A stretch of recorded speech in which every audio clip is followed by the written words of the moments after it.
Hey guys, welcome back. It is Wednesday the 20th at about 7:50. I am getting ready for work and I had a thought that I wanted to share with y'all about the difference between someone who is into extreme fitness and people who take it too far. So let's go ahead and hit that intro and then we can go ahead and get to this.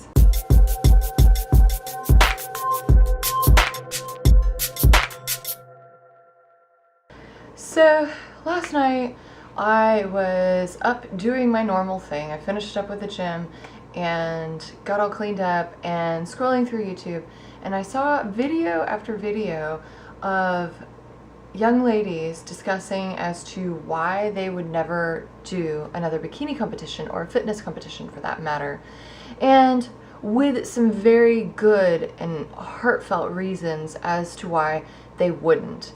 And it made me kind of think about people who are into extreme fitness, people who do things like triathlons, they're into competitive sports in their adulthood, college sports, and people that will go to heavy extremes in which they can end up hurting themselves to get to some sort of end goal. Maybe that is as a bikini competitor, maybe it's just for themselves, but there is a huge difference between somebody who's into extreme fitness and somebody who's taking it too far. And last night I came up with a few reasons as to the differences between the two.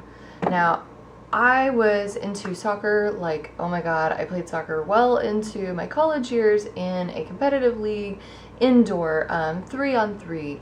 I love soccer. If I had my knees where they weren't as jacked up as they are, I would be playing soccer probably this morning right now. And it is like my true love, and fitness really stemmed from that. And I know other ladies who are into sports as much as I am into soccer, like CrossFit, triathlons, marathons, Ironmans, the ultra marathoners. Oh my gosh, I've seen it all. And the difference between those people and what these young ladies were talking about in all of this plethora of videos that I got to see is, number one, sustainability. So when you're prepping for like an Ironman or a huge soccer tournament or an ultra marathon or something to that effect, your whole end goal is to prep yourself so that you have sustainability in that sport, in that extreme of that sport. So you don't train for an Ironman for months and months on end just to starve yourself at the very end to make sure you're thin enough to run. Like, if you want to actually get to the end of that Ironman, you're going to eat to sustain your needs. If you are doing CrossFit, then you are going to make sure that you are getting your adequate rest, that you are at the very end, right before some big tournament or some big get-together, that you have not overtrained, that you have eaten enough, that you've slept enough, that you've taken your rest days. And the same goes for, say, like a soccer player or any other collegiate sort of sport, swimming, tennis. You're making sure that everything that you're doing is prepping yourself so that you are ready for this and that you can do it, get done with it, celebrate a little bit, and then keep doing it over and over again. And your end goal is not necessarily for a certain physique, it's not for a certain look, it is for sustainability in being able to compete at that level time and time again, or at the least for something like an Ironman or a marathon for that event, and then continue later on as you train for your next event. You're not doing it for a very short-term goal, you're doing it to hit that goal and then do it again later. Let me take a drink of my coffee here. So the second difference that we're talking about between somebody who is in an extreme sport or an extreme style of sport versus someone who, like these young ladies on these videos I watched, is the longevity. Now, sustainability and longevity do kind of go together, but at the same time, they kind of don't in the aspect of what I'm talking about here today. So, if you are in an extreme sport, if you're a fitness addict, you want to make sure that you can do this over and over again. You make sure you prep your ankles before that big run. You make sure that you get your rotator cuff ready before you do that big lift. You make sure that you've had your carbs the night before. And you do this time and time again, each event over and over and over again.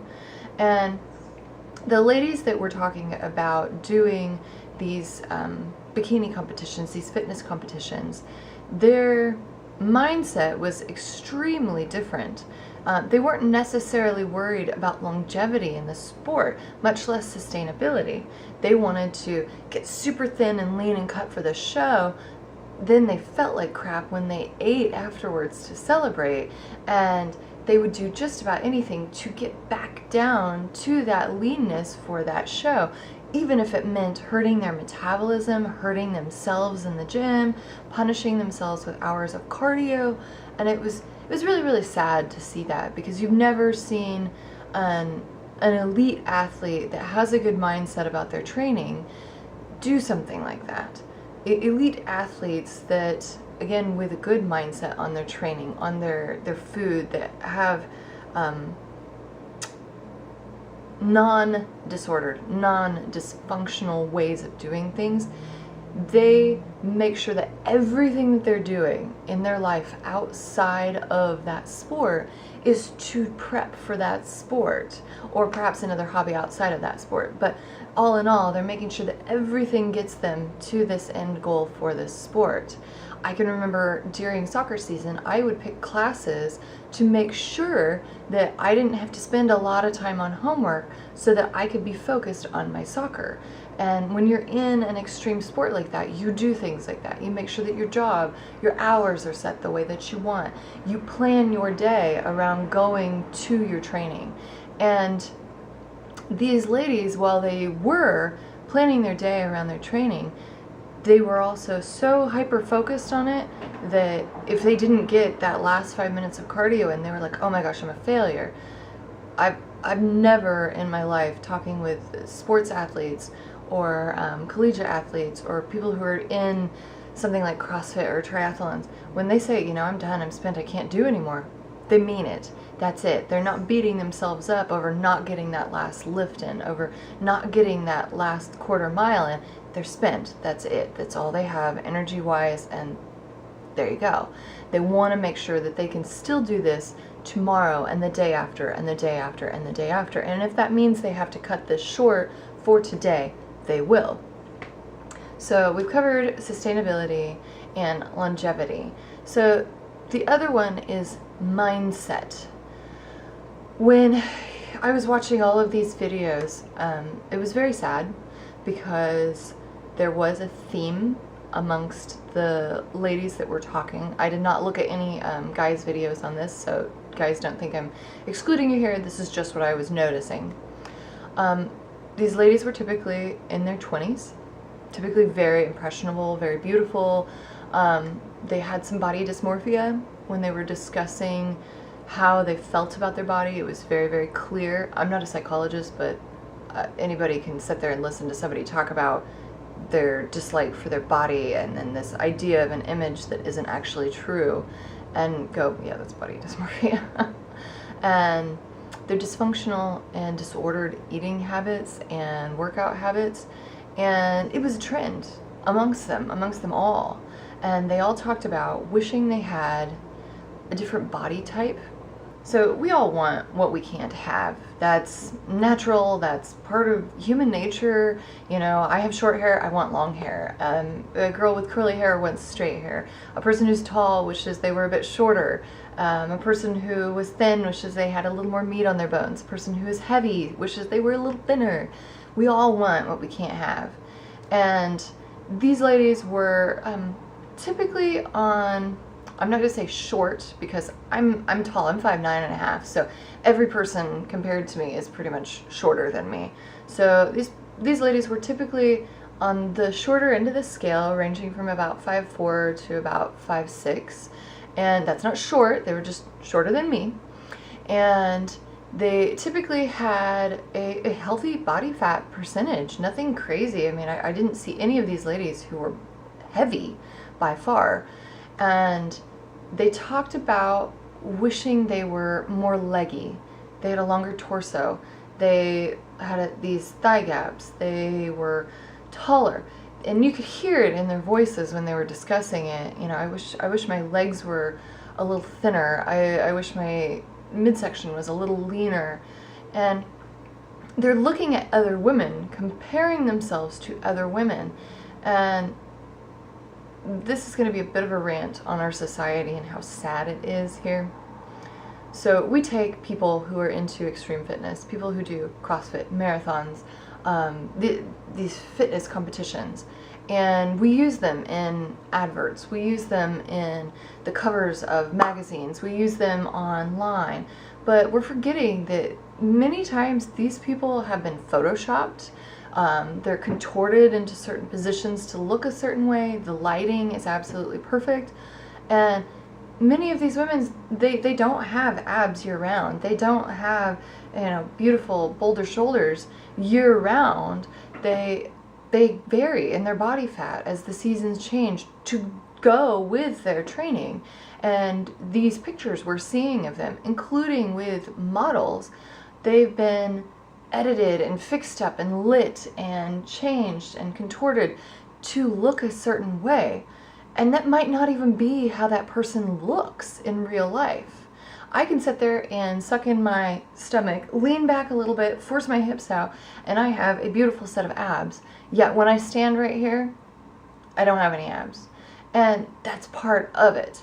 And these girls were comparing themselves to these contorted, well-lit, edited images of other women that just, they weren't realistic with their body type.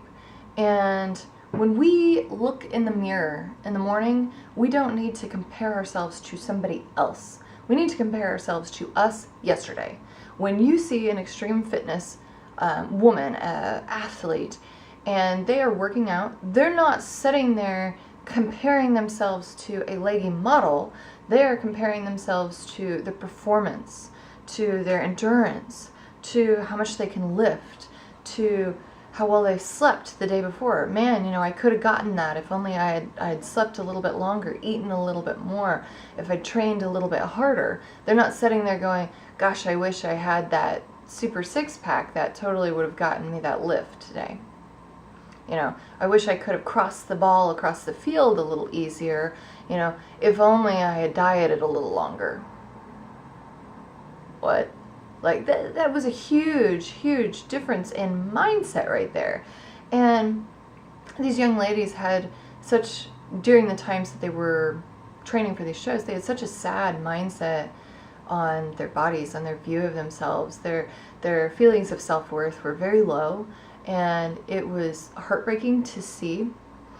And when I go to step up on stage, I understand that I am 32, I'm almost to the master's class of 35, and I will be competing against ladies who could possibly be dealing with these issues, willing to not worry about the sustainability of what they're doing, the longevity of what they're doing. They're not focused on a proper or positive mindset, and they could possibly be comparing themselves to me and my fitness journey, when at the same time I kind of want to be like, don't do that. You really don't want this shit. This has been hard as fuck.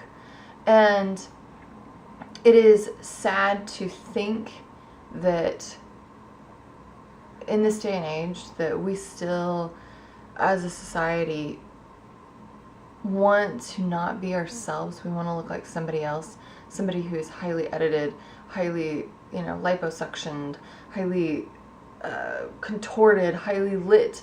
And it's like, you know, no, you don't need to be comparing yourselves to these women. You need to be looking in the mirror and comparing yourself to you yesterday. How can I improve upon yesterday's performance? How can I improve upon my record yesterday, last week, last month? And the mindset of a person coming from endurance performance, athletic performance coming into this, I don't look at myself and think, you know, I wish I looked like somebody else. I want to make sure that I look the best that I can, the best package that I can bring to the stage with a sustainable diet and workout program that will not hurt me and damage my chances for continued performance, for my longevity in this sport. And I want to go up in there with a fresh and clear mind that says that I have put such a good effort in towards this. Even if I don't win, I'm already winning. It's not about a six-pack. It's about bettering yourself from yesterday. You know, you have a bad self-image, focus on your self-image. Focus on loving yourself. You know, an endurance athlete, an extreme athlete, they focus a lot on self, on mindset, on, okay, so we didn't win this match, but what can I do to better myself, to prep myself for the next one? And there's nothing wrong with that. But anywho, that's turned into a bit of a rant, so I gotta get ready for work. It is about 8:15, so I will check in with you guys later.